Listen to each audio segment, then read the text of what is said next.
Welcome, Rock Zierman, the Chief Executive Officer of the California Independent Petroleum Association, CIPA. Have known Rock for a number of years here at DEPA. I've known him even before that in kind of a previous life.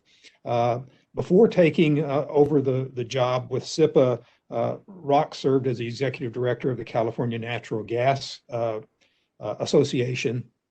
He also worked as a chief of staff for a state assemblyman, and I think maybe some other jobs as a staffer at the Capitol there in Sacramento, in California.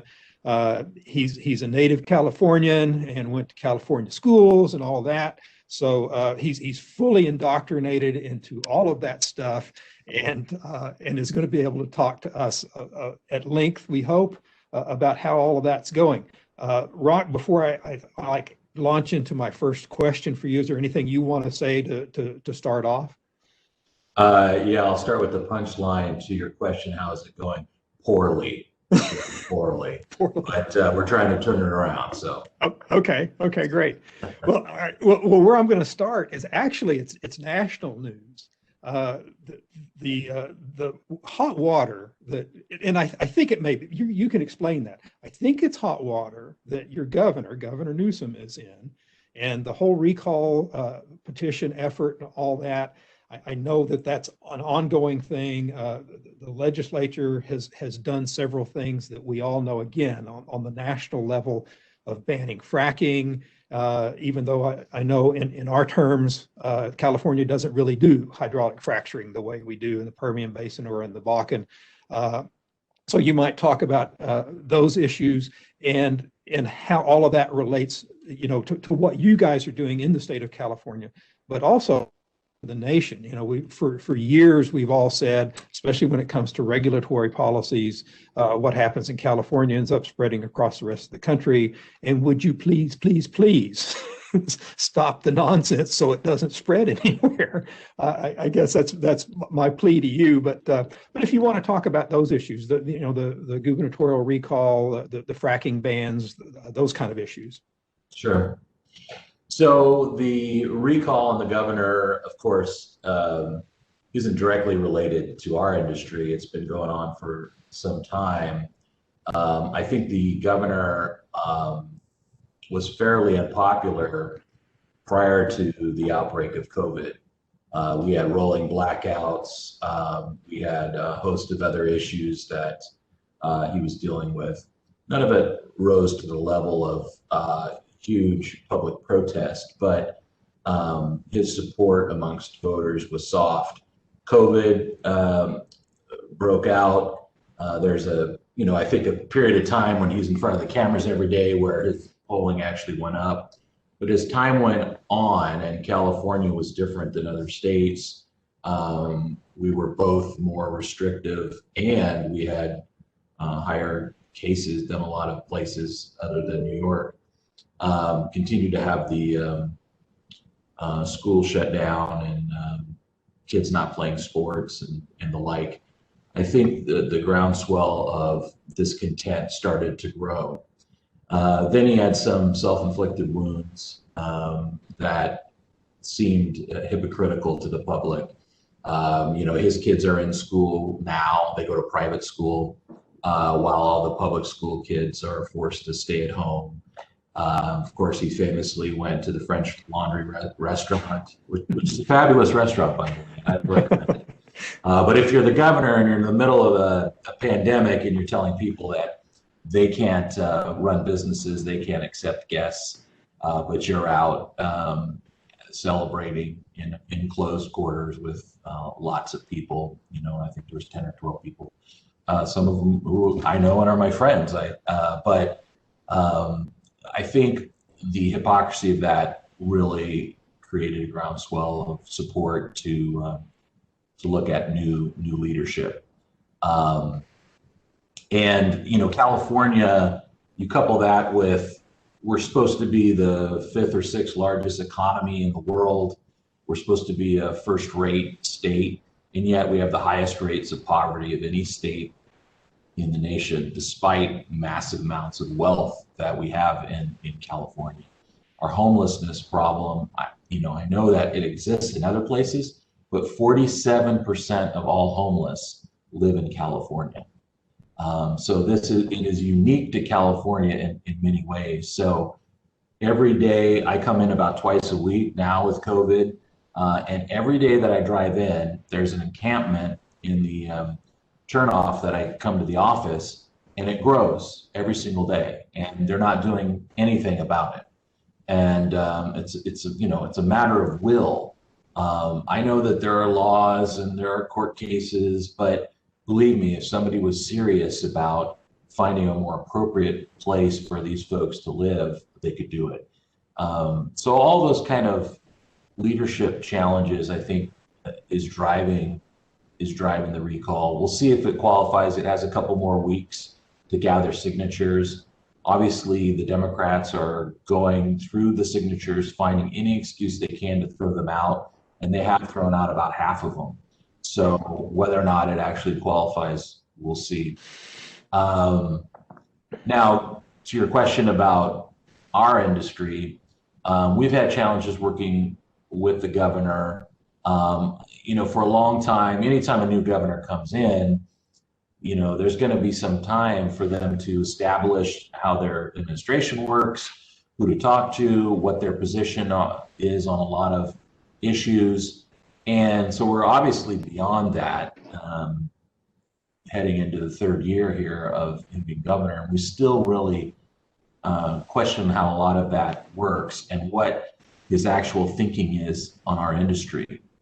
He has visited once or twice some facilities in the Central Valley. He claims to care about the Central Valley, even though he's from the Bay Area. He's from a very affluent area. He affluent himself, but says the Central Valley, where 70% of oil production exists, is often forgotten. At the same time, though, he's pushing energy policies that are going to prematurely end domestic production of crude in California and natural gas. So it's hard to say, I care about the Central Valley, but I'm going to shut down your number one industry. And oh, by the way, California is going to continue to consume massive amounts of fossil fuels. But instead of getting it from California, from Californians, under Californians' strict rules and regulations, and to the benefit of Californians, we're going to import it from Saudi Arabia. So California is an energy island. We either produce it here, or we have to bring it in by tanker or rail. Rail is not economic right now, so it comes by tanker, and that's been growing. It's over 70% of our crude is tankered in right now. So the rest of the United States, where you're sitting, is contributing to the export of crude to foreign countries and the import of wealth to our country. And we're the exact opposite. We're exporting our wealth. We're exporting our environmental leadership. We're exporting dominance in geopolitical realms and civil rights and the like.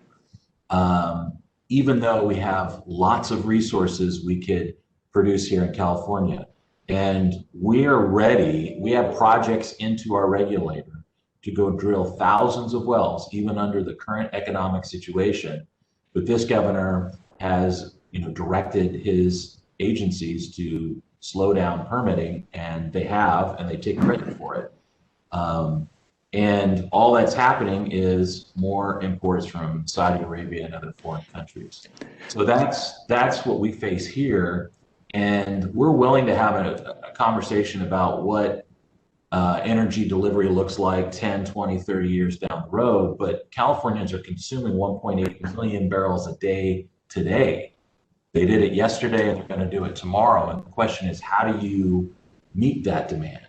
I would propose that it's better economically, environmentally, it's better for geopolitical reasons, it's better for human rights reasons to produce it here under our strict California rules and regulations than to import it from Saudi Arabia.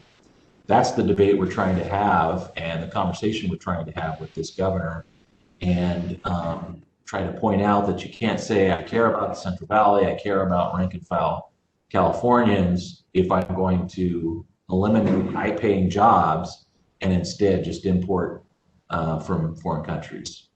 Well, I think to that point, it's really interesting because, and again, from somebody that's sitting in the middle of the country and looking at the national news and the news that your governor makes, is that apparently, at least in his mind or in his advisors' minds, and probably in the minds of most California legislators, it's a popular thing to bash the oil industry, I guess. And the repercussions of that in the state, I'm kind of curious about. I know recently that you guys at SIPA produced about 3,000 petitions from Californians that you presented at a press conference to say these folks support the good paying oil and gas jobs in the state, and they support the production and consumption within our state of our resources. So how does that play? Have you heard anything from the governor after you did your press conference and released that information? And at the same time, what is the mindset of a governor in a state, like you said, with the terrible poverty and homeless situation, and how energy also plays into that? Any increase in taxes, any increase in energy expense is a tax on the most vulnerable people in our society, because energy is everywhere and we all need it. So I don't know. So how do you feel about those questions? Well, although it's certainly not unpopular to bash oil in California, I think, as you're alluding to, when it starts affecting the lives of Californians, it starts to turn around very quickly. So we pay well over $1 more per gallon in gasoline than the rest of the country.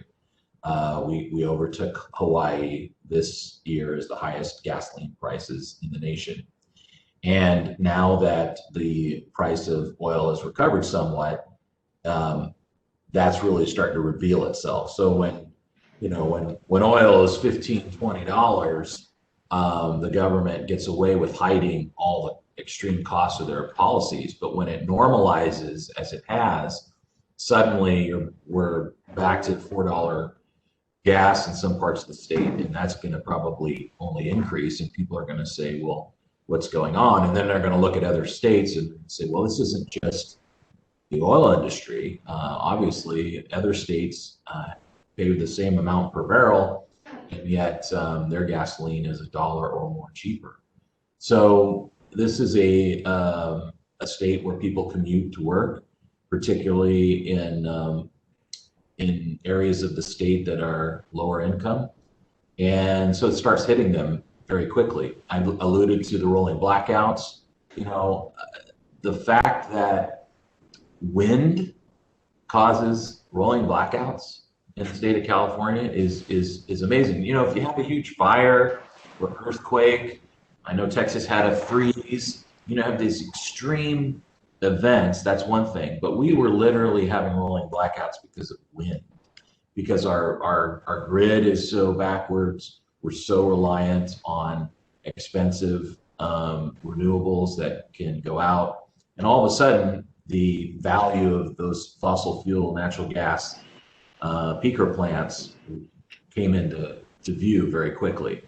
And so I don't know, while to bash an oil company may be okay, if your energy policies lead to rolling blackouts, expensive gasoline, and all of the like that we're beginning to see, people are going to start questioning whether or not your policies are really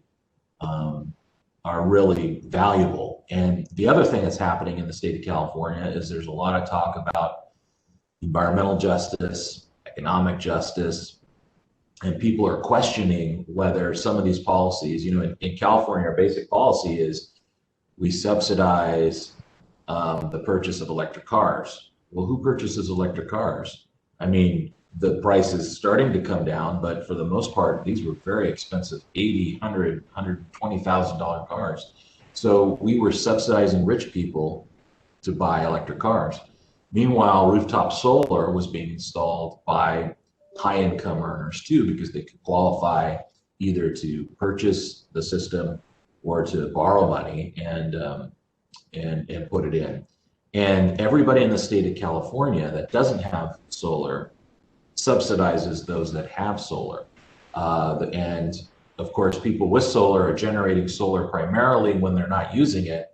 And that is then going on the grid at a very favorable price that the rest of the consumers, including low-income people, have to pay. And there's nowhere for the state of California to use that energy. And so they actually pay Arizona and Nevada and other states to take that energy, that very expensive energy. So we don't just give it away for free. We actually have to pay people to take it. And then when we need it, it's not there because of how our grid is set up. So I think when the rank and file people look at all of that, they start questioning the wisdom of the policies that created that. And then bashing oil companies gets old. And people start saying, well, you guys have been in charge for 20 years without any opposition. You've created this system. It doesn't seem to be working. Perhaps there's a better way. Yeah, I kind of giggle about the electric vehicles and the mandates that are coming. And again, a pointed question to you about your governor making a lot of press several months ago about we're going to outlaw internal combustion engines in the state of California. It's only going to be electric vehicles. And today, this morning, I read an article where Interior had approved a lithium mine in Nevada, and the Greens have filed suit now because they don't want this strip mine because it's going to harm everything. But what it's going to do is produce lithium-ion batteries for electric vehicles, and it's just this whole catch-22. So that's kind of not really a question. It's just really a statement. But when it comes to oil production in California, and I'm going to make 2 points here that I'm going to ask you about. I'm going to read something that, again, just came in today off of my phone. First of all, California historically was, and a lot of folks don't know this, the third largest producer of oil in the U.S. and recently has fallen to number 7. And again, I don't know how many people in the country even realize that or ever realize that California was the third largest producer. But if you would talk maybe a little about that fall, and do the people in the state of California realize that, and whatever policies might be involved in that? And I know that the horizontal drilling boom in the Permian and the Bakken probably had something to do with that as well. But other economic policies, but then again, just state regulatory policies that, like you said earlier, you've got a lot of wells that could be drilled, but probably aren't going to be. And a follow-on question then about oil production and consumption in the state of California and vehicles. We got this sent to us this morning, and I'm not sure how old this is, so you may or may not know this. Petaluma, California has voted to outlaw new gas stations. And so there's apparently a movement that I have never heard of until today that is no more gasoline. And there's a Seattle chapter and I guess a Petaluma chapter. So they're going to outlaw, as again, your governor wants to do, outlaw internal combustion engines, outlaw gasoline. How are these people expect to get to work? Or are these the people that don't work and just sit around and cash government checks? I don't know. So, we look at it a couple different ways. And again, we're willing to have long-term conversations and they're interesting. But really my day job is how do we meet the massive demand for fossil fuels that Californians, including the state of California, demand every single day. We get oil and natural gas out of the ground. That's our business. We're not in the refining business. And if the state of California were suddenly to say, yeah, we're good, we don't need any fossil fuels, we would go away very quietly, very harmlessly. But it's just ironic to me that there's this huge demand, and you could actually cut demand by 70% and still need every drop of oil we produce because we're tankering in so many from foreign countries. And so you ask, do Californians know? Do they know how the history of oil? Do they know how much oil we produce? No, they don't. We educate all the new legislators when they get here about our industry, and they're all surprised whether they're supporters or not, just how prolific the state has been. You know, the LA Basin is as prolific as many of the basins in Saudi Arabia. And today they still have massive amounts of reserves that are there. Very little of it has been produced. Obviously in Kern County, the Central Valley, one of the largest counties in the nation when it comes to production. So the resource is there and the demand is there. And so Californians might not know, but people in the Central Valley do. So we're helped and harmed by our resource being so concentrated in Kern County. LA is a massive field. It could produce much more oil, but because of urbanization, you know, oil was there long before Hollywood and certainly before Disneyland and everything else. And as they've encroached on the oil fields, it's gotten very difficult politically to continue to produce there. But in Kern County, where 70% of our production occurs, people do know the impact of oil. They do know the jobs that we provide. You think about, we employ about 31,000 people directly. And again, 70% of those are going to be in Kern County. Our average salary, you know, is around $125,000. And while $125,000 in San Francisco or LA may not be a super high wage, in Kern County, it's very much a high wage. You also consider that 2/3 of the people that we employ don't have college educations. So what industry in the state of California can provide somebody without a college education, on average $125,000? It don't exist. You know, you could go to Silicon Valley and make that, but you better have an engineering degree and years of experience. And so it would be ironic to take one of the few industries that can help Californians meet the American dream, buy a house, put their kids through college, and instead just say, we want to export that wealth to a foreign country. That doesn't make sense to people in the Central Valley, and they do know that. And so we do have a lot of support. The petition that you mentioned was actually our workers who signed the documents, 3,000 of our workers, and presented it to the governor. We have requested to meet with the governor. By the way, he's the first governor in 40 years not to meet with SIPA directly. And they have not scheduled a meeting with him personally, but they have offered senior staff, which we're going to take advantage of, to have a conversation about that. And lastly, on your point about the 2035 ban, lithium, and all of this, it's interesting in California. One tactic they love to do, and they do this sometimes on the federal level too, is they say, here's this lofty goal we're going to try to reach long after I'm gone, sometimes long after I'm dead, right? And boy, aren't I so forward-looking. 2035 is, 15 years away. That's both close and far, but Gavin Newsom will be long gone. His successors will be long gone, and the people that remain will have to actually implement what was put into policy. And so that's a popular tactic, but keep in mind that that's only for passenger cars. Then you go 2045 for diesel.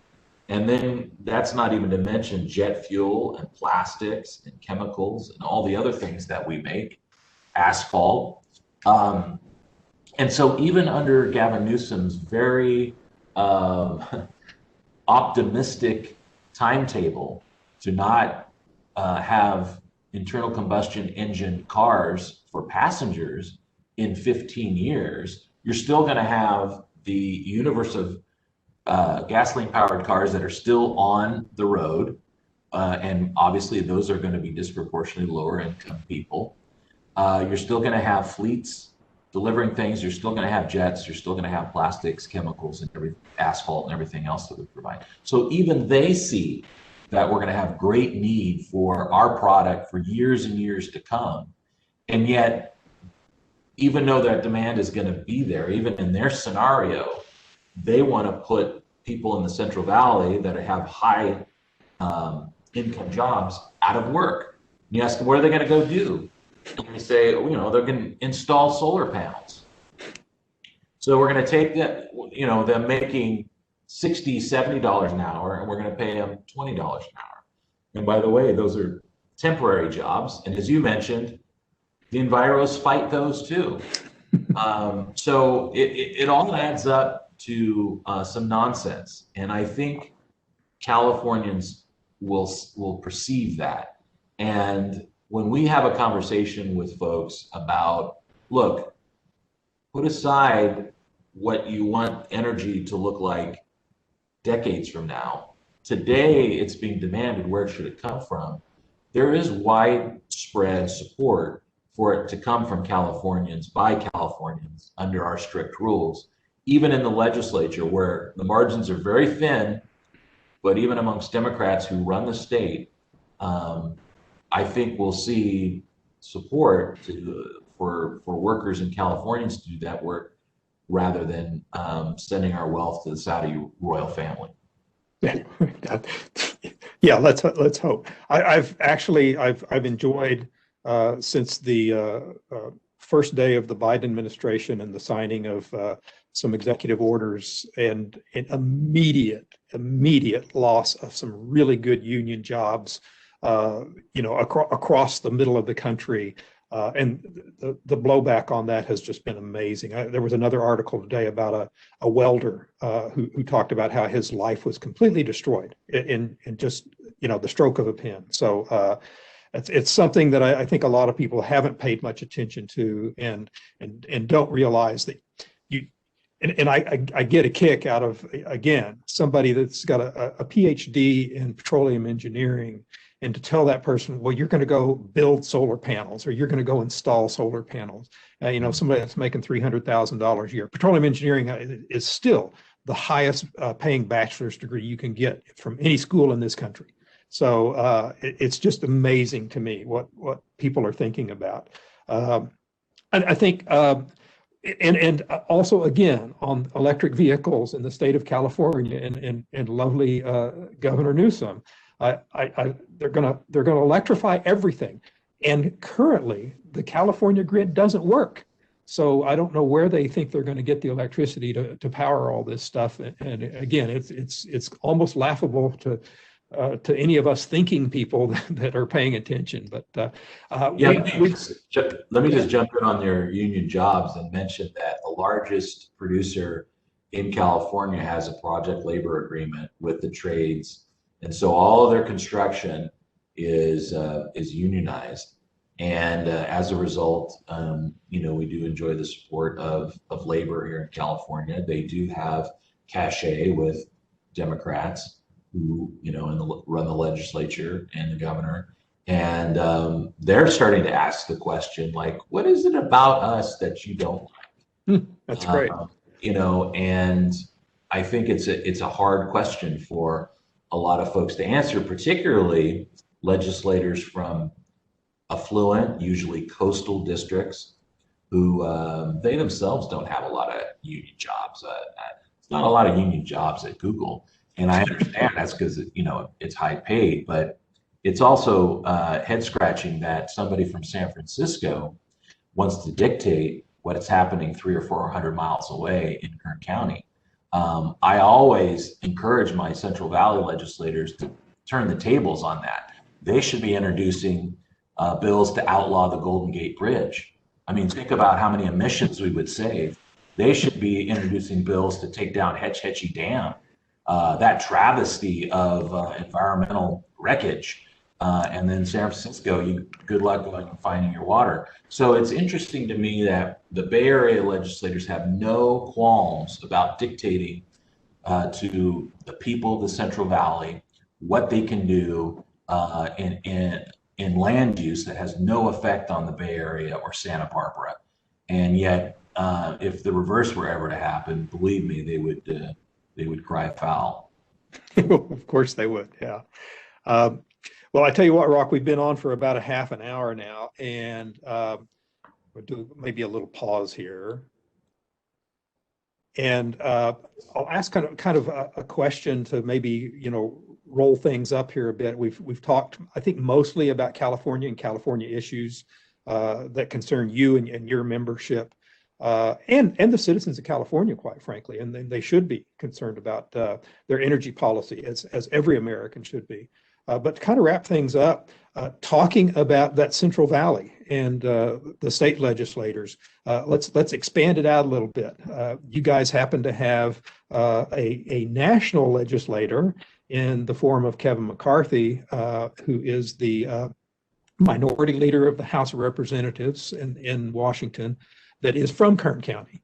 And we know Leader McCarthy. We like him a lot. He's honest. He's open. He's a straight shooter.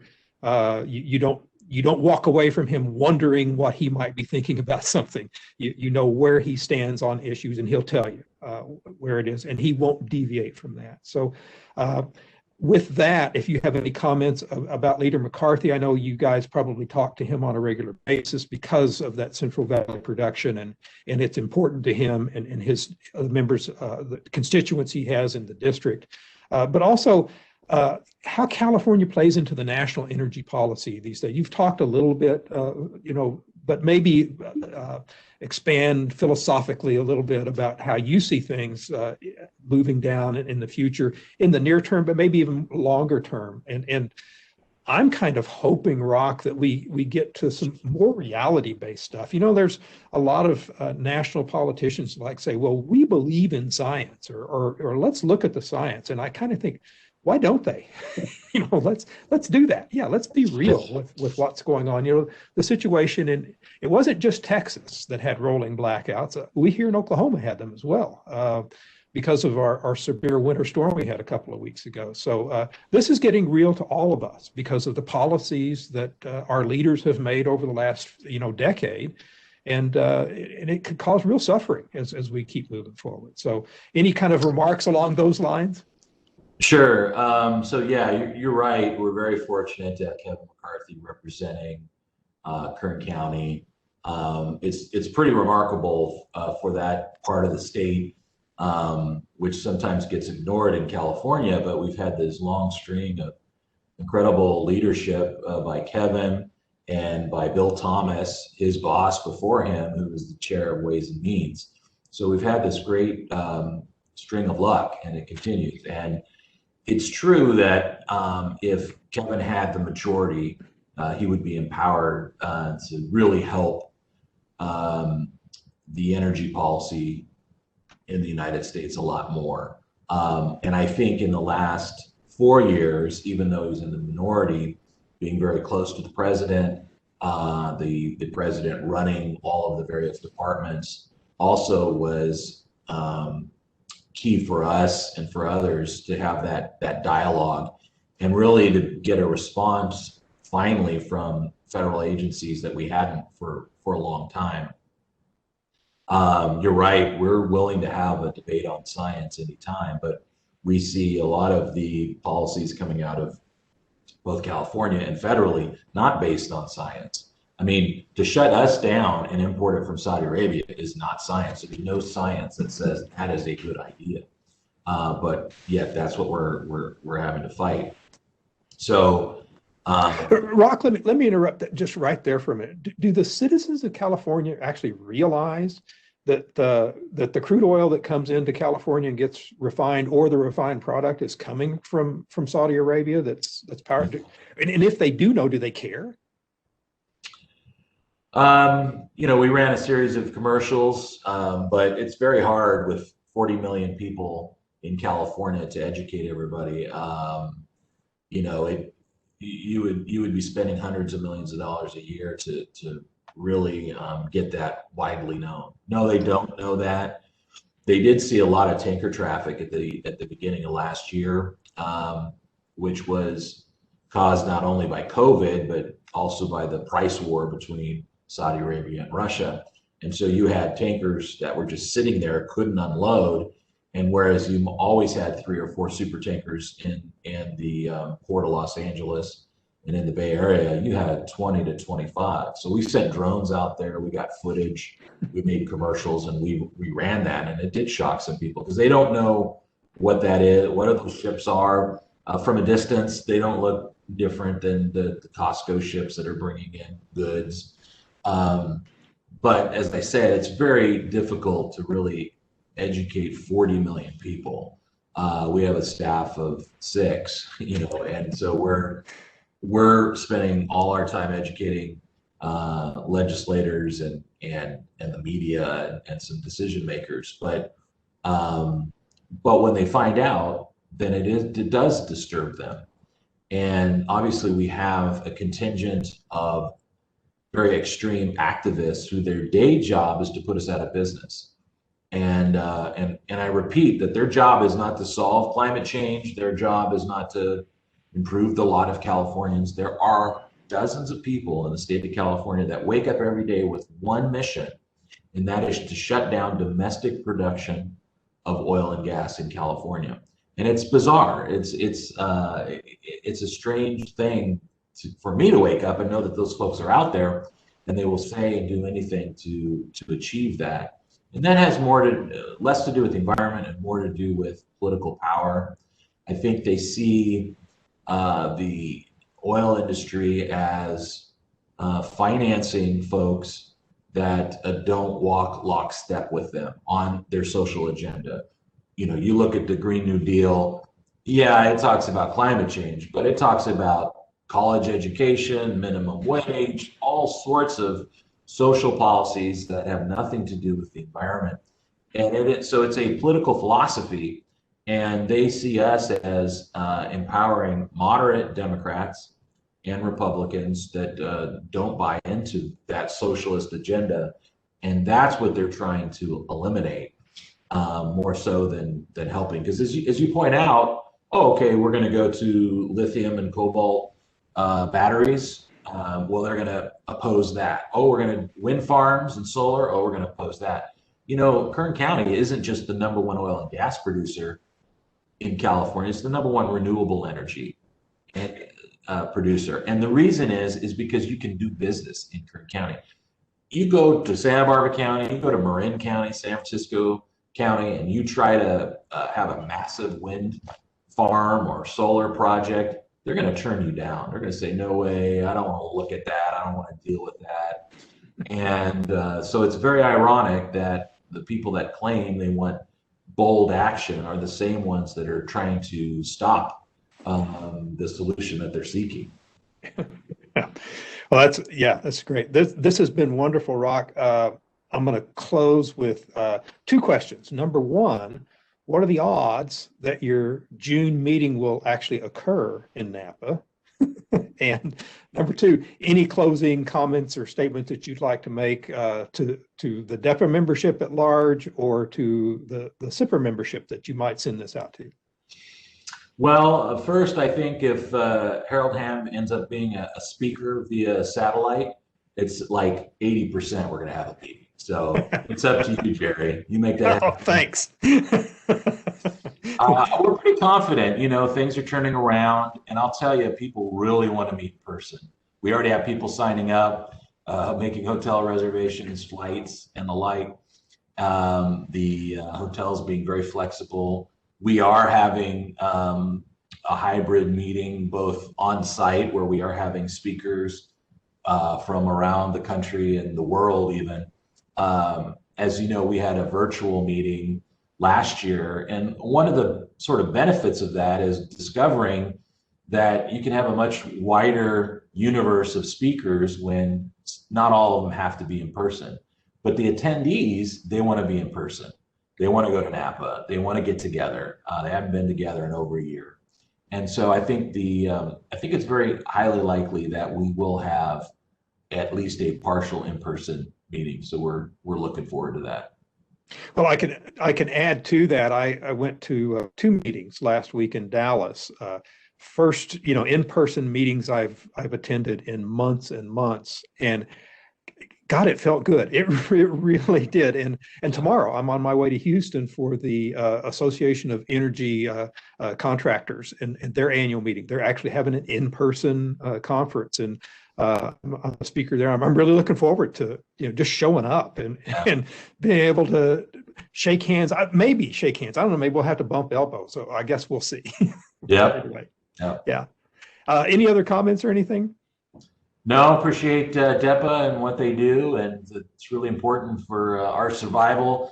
We're scrambling in California just to survive, and our main, culprits are state agencies, local agencies. So we depend on DEPA and others nationally to really lead the charge. And so we thank you for your work, and we're glad to be part of that organization.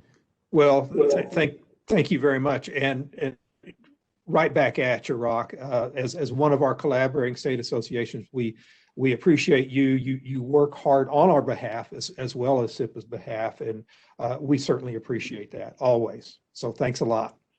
All right, stay safe. Okay, thank you. Bye-bye.